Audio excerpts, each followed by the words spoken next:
If you don't finish this video, you will never be good at taking profit, exiting a position, rolling, and managing your option trades.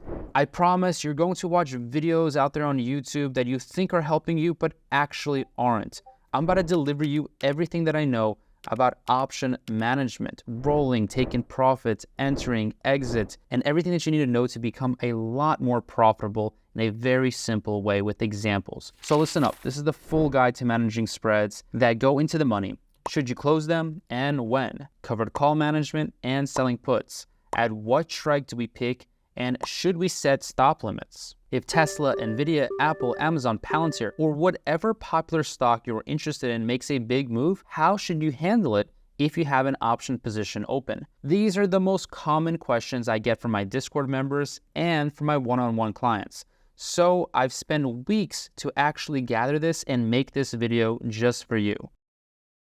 There's nothing more important than managing money correctly. Whether you have $1,000 or $1 million, you can't lose money. Rather than promising you millions or some other hype every other YouTuber does, in this video, I'm going to teach you the boring stuff that gets results. Are you ready? Hit that like button, subscribe, and let's jump into it. Managing positions is all about choosing the right entry and properly analyzing your exit point. One easy way to take the pressure off of having to be absolutely right about your strike selection is rolling. What is rolling and how does it help? I'll break it down for every strategy that I know with best practices, but first, rolling is closing out one trade and opening up a new one at the same time.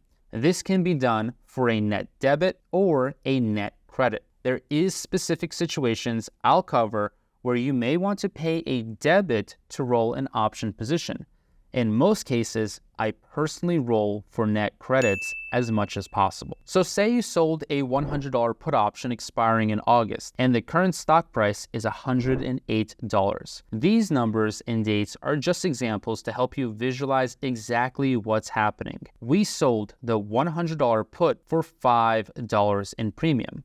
The probability or delta of profit on this trade I have is at 70%. This would be 70% because the put option is out of the money. $100 is below 108, and given the volatility, it's marked at a 30 delta. A 30 delta means there's a 30% chance of the option being below 100. That means there's a 70% chance of that being above 100 or not happening, which makes your success rate 70%. So in this situation, you have sold a $100 put, meaning you are ready to buy the stock at $100 should it go below 100. But your break even is 95 since you collected $5 in premium when selling the put option. At what point do you roll and how do you manage this position? Since put selling is one of my favorite strategies and it's what I do to collect weekly and monthly income in most cases, this is a very simple strategy to manage, which is why I'm starting off with this strategy and I'm going to get into others that gradually get harder as this video goes on. So check this out. If the stock stays above 100, you don't have to do anything at all. You just sit back, relax, and keep that premium. This is the easiest situation to be in. The option might appear to be red or losing money, but as long as it stays above $100, there is nothing to be concerned about. Selling a put is a bullish strategy. So if the stock rises or stays flat, you keep your $5 and you have no obligations on expiration. The only factor that matters or affects you if the stock falls below $100. Once it goes below, this is where you have to ask yourself, should I close this position or should I roll this position? Remember, since you collected $5 selling the put, in theory, the $100 put is in the money, but you are not at a real loss yet. That's because even if you get assigned at $100 and the stock is at 97, you are still making some money after taking the premium into account. Your average cost is $95 because you collected $5. So even if the stock is at 97, you didn't really have a loss. In fact, you're still up $2 because your break even is 95 while the stock is at 97. You need to factor in your break even price when considering to roll or close any position. I started with the put selling strategy management first because it's the easiest one since I almost never actually roll this strategy. If the stock goes below 95, most people get nervous and they start to panic. They start to want to sell this position and take a loss and just move on. But here's the thing. If you were confident in the stock and liked it to begin with, there is no reason for you to close out the position right now. That's because my experience and investors like Warren Buffett say that a stock that falls lower is less risky, not more. You should be happy that a stock falls below your strike price because you put yourself in a position to buy it. That means it's a good stock that just had a big fall. So in a majority of cases, unless I change my mind about the stock's fundamental value, or technically I think it will break down further, I don't roll or manage a sell put position at all. I keep it simple and get assigned and start running the wheel strategy. I'll drop the wheel strategy link in the description for you to watch later after this video. But let's talk about when I would roll a put lower. If the stock is breaking down, I may decide to close the $100 strike and move down to $95. This may not recoup all of the money lost. If the stock is dropping like a stone, this would recover some of the money, but still it would leave a net negative. However, rolling down gives you less exposure to the stock and lowers your average break-even price. If you do this enough, you can get your price down, in theory, to $0 over time. If you move from $100 down to $95 and say it costs you nothing but an extra week or an extra month, then you have lowered your price by $5 by just adding additional time. So no matter how much the stock falls in this example, if it keeps going down, but every single month you're able to roll it down for zero cost, then in theory, you would go from 95 to 90 to 85 to 80 and so on and so forth. However, I will mention the lower the stock goes, the lower the premium becomes because it's just lower per share. So maybe you stop collecting $5 every month and it starts to become $4 or $3.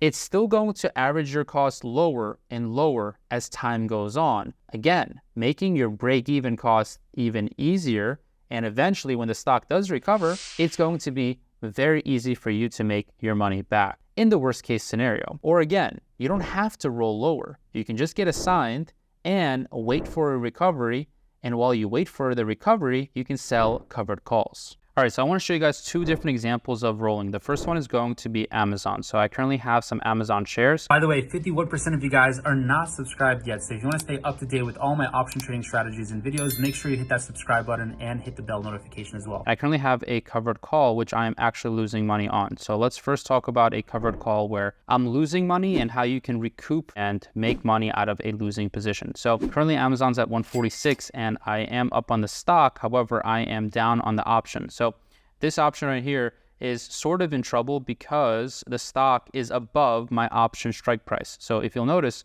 the 138 call is my strike and the current stock is at 146. That means I'm going to lose my shares and this is going to expire on 12/8. So here's what I can do. I can actually click into this option right here and I can create a rolling order. So when creating a rolling order, again, I'm going to be closing out this position and opening up a new one to replace the current position. Now, how close do I want to do to expiration? I'm going to show you right now. So I'm going to roll this position. And here's the thing. This currently expires on 12/8. So I do want to go out into the future. Let's say that I'm going to go from 12/8 to January 5th, which is about a month extra. Okay, so as soon as I click January 5th right here, I'm going to look at another call option to replace this current 138. So let's just say that I want to move up, okay? There's two ways to do this. There's a credit roll and there's a debit roll. I'm going to go over the example of both of these, as well as on a stock that I'm making money on and losing money on. So currently right now, 138, I'm going to move up to say 140. So you will notice right here that I can go from 138 to 140. The extra time or the time change is 28 days. So I have to wait an additional 28 days and I actually get paid $100 for this roll. Now, here's the interesting thing. Yes, I want to roll all the way up to 146. Obviously, that's where the stock price is. However, you don't actually have to do that. So you can move from 138 to 140, and you can move up by $2. This $2 move times the 5 contracts I have is actually $1,000. So not only do I get to collect $100, but I also get to move up by $1,000 of in the money returns. So this is $1,100 in just 28 days. This is very beneficial because I'm moving up from 138 to 140. But, check this out. I can also move up to 141. However, now this is not going to be a credit. This is going to be a debit. A debit is not as attractive, and most of my students like to roll for credits. Rolling for a credit is a no-brainer because you're making money and you're moving up in your cost basis. However, a total debit is actually a decision that you have to make. So in this scenario, it's $410, but this is going to free up $1,500. How do I know that? Because 138 and 141, the difference is 3 times the 5 contracts. So that's $1,500. Now, when you're running the wheel strategy, rolling up is actually very simple. But when you already have a covered call, you actually need to decide, do you want to roll for a credit or a debit? So I'm actually going to show you another example of a stock that I'm currently running the wheel strategy on. This is going to be JD. So JD, I currently have 600 shares and I am down on the stock. So unlike Amazon, I'm actually down here. This is a very common question. People always ask me, if I'm down on the stock, how do I even sell covered calls since it's below my cost basis? And here's the thing, you only have 2 options. Number 1, you can wait for the stock to recover. And that is a very tough task because it may not recover to your average cost for quite some time. So for example, JD is currently at $28.76, but my average cost is $35. That is very far away. And just looking at the past 3 months, it's most likely not even going to go to $35.83 as my average says anytime soon. It can be way more than 3 months or 6 months. So instead, what I do decide to do is I do decide to sell some covered calls that are below my average cost. So currently my average cost is 35 and I did sell some 27.5 covered calls. Now they're currently in the money, also just like Amazon, but I'm down on the stock. So it's even more painful to lose the stock when I'm down on it. So in this scenario, I can just click this option and just taking a look at the option, as you can see, it's going to expire on 12/15. I have 6 contracts currently. It's actually a 1-month expiration, right? So I ended up selling it on 11/15 and it expires on 12/15. And the bid is 180, the ask is 184. And actually the implied volatility is pretty good at 38. I do like to look at implied volatility because higher implied volatility is actually good for rolling options. That's because when you add extra time, implied volatility is helping you because time plus volatility equals premium. So in many ways, a higher implied volatility and a stock that has more implied volatility like a Tesla or another tech company is going to be much better for trading options because volatility is actually your friend when you are trading options, especially when you're rolling them. So currently the delta right here is 0.71. That is a very high delta. So what I'm going to do is I'm going to click roll this position. Now what I'm going to do is I'm going to roll from 27.5 up towards a better figure because again, I don't want to lose the stock and my plan is to keep rolling higher and higher. And you can actually do that an infinite amount of times. That's one of the superpowers of rolling options. You can continue to roll as much as you need, as many times as you need into the future. So how much time do you actually roll into the future? Well, typically I'm going to roll into the future by 2 to 4 weeks. So in this example, let's move over by about 1 month. So I'm going to go from 12/15 over to January 19. So that's a 1-month change. Now, as you will see, I can actually move up to, let's say, $30, and this will be a debit, but in this example, this would not only free up $1.26 roughly, right? Because it's currently at 27.5 and the stock is at 28.76. But in addition to the $1.26, I'm also getting a bigger upside up to $30. So in this scenario, I'm not only making 126, I'm also opening myself up to another 124. So the difference between 30 and 28.76 is about 124, I believe. So you are making about $3 in total potential, which is $3 times 6, that's $1,800, and you're paying $342. So in this scenario, this is actually a really good deal. However, I can make it an even more no-brainer. So if I just move up to 28.76, which is one of the weird strike prices, I'm not even sure why it's so weird, must have been a split or something, but this is a really weird strike price that I have not actually seen before. But as you can see right here, the total debit is $18. Now, $18 is basically next to nothing because I have over $10,000 in this position. So basically consider $18 zero. So actually what's going on here is I'm moving from $27.50 up to $28.76. So that's about $1 and change. That's $1.26.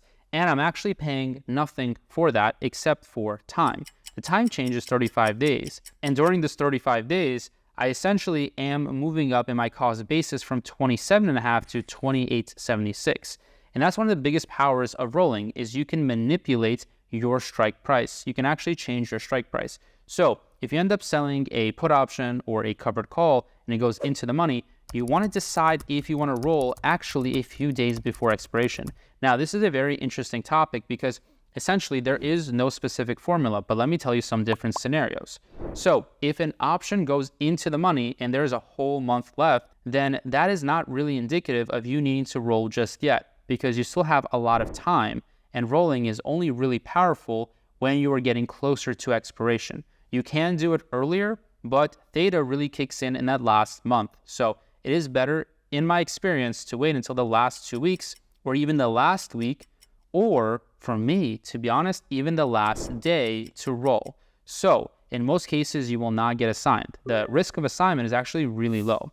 The risk of assignment is basically 1% or even 2% until you get into the very last day, Thursday and Friday of expiration. Now, the risk of assignment is higher if the option is very, very deep in the money. So what do I mean by very deep in the money? For example, if I have an Apple covered call, as you see here, I am down on it, but this is a very low risk of assignment because Apple's at around $187.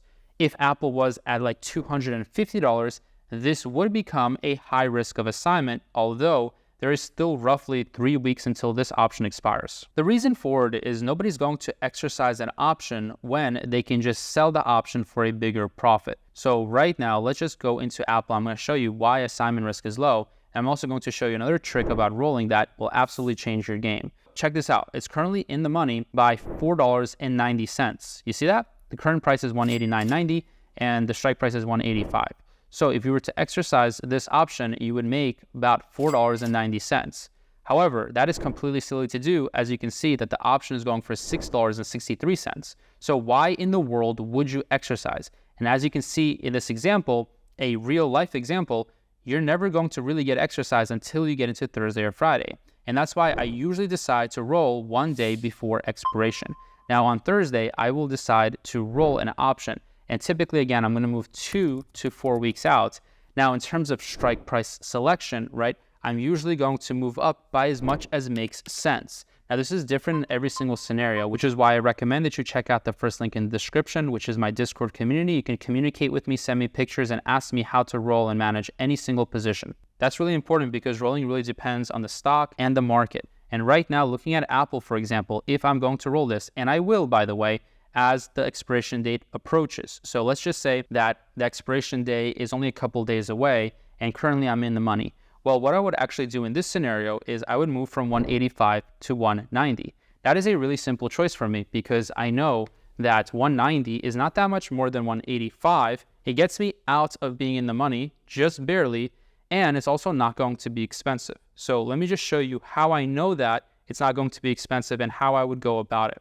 So for example, instead of 12/15, I can go for, let's say, January 19, which is going to be a 4-week difference.